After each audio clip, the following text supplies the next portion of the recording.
Mordekaiser, the Iron Revenant. In a previous epoch, the fierce warlord San-Ozal rampaged across the northern wildlands. Driven by dark faith, he crushed every tribe and settlement in his path, forging an empire in blood and death. As his mortal life neared its end, he took great satisfaction in knowing he had doubtless earned a seat at the gods' table, in the glorious Hall of Bones, for all eternity.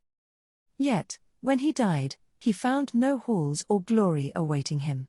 Instead, San-Ozal stood in an empty, grey wasteland, shrouded by ethereal fog and plagued by discordant whispers. Occasionally, other lost souls drifted nearby, little more than ghostly shapes, wandering their own personal oblivion. Anger consumed San-Ozal. Had his faith been false? Or was his domination of the world simply not enough to grant him the immortality he craved? Surely this emptiness could not be all there was. Yet there seemed no end to it. He watched as the lesser spirits slowly faded into the fog, unmade and lost to time. But San-Ozal refused to fade.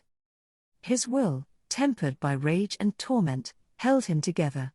Over time, the unknowable, disembodied whispering in that place crystallized into words he could almost comprehend. This, he learned, was Oknun, a profane tongue unspoken by any among the living.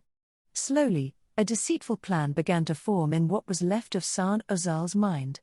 He began to whisper temptations across the veil between realms, promising his indomitable strength to any who dared listen.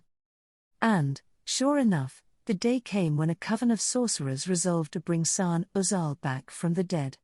Lacking any flesh or bone, he spurred them to make him stronger than any mortal, binding his spirit form in dark metal plates wrought in the likeness of his old armor. So he rose, a hulking revenant of iron and hate. These power-hungry sorcerers had hoped to use him as a weapon in their trivial wars. Instead, he slew them where they stood, their weapons and magic useless against him. In desperation, they screamed out his name to bind him, but to no avail, for San-Ozal was no more.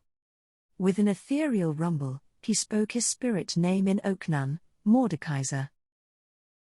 Thus began his second conquest of the mortal realm. As before, his ambitions were great, only now empowered by necromantic sorceries he could never have previously imagined.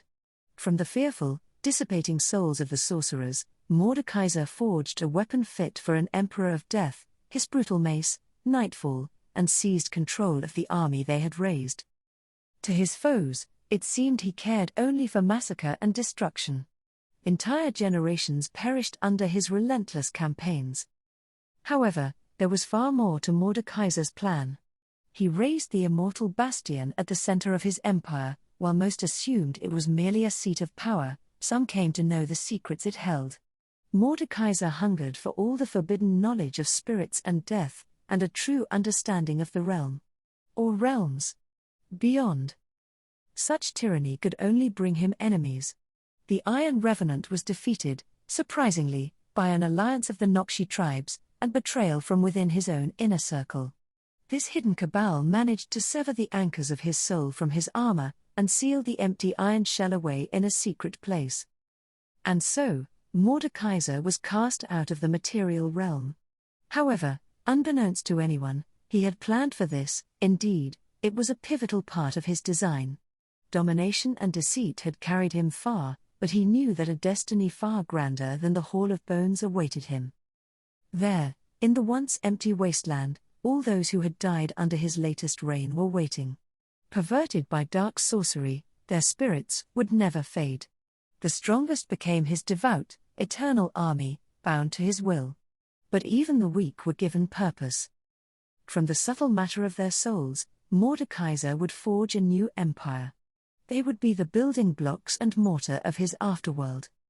Centuries have passed on Runeterra, and another empire has arisen around the immortal bastion. Mordekaiser's name is still whispered in fear and awe by those who study the old histories, and remembered unkindly by the few ancient souls who knew him. For them, the greatest terror would be for Mordekaiser to find his own way to return permanently. It is something they pray will not come to pass, for they know of no way to stop him.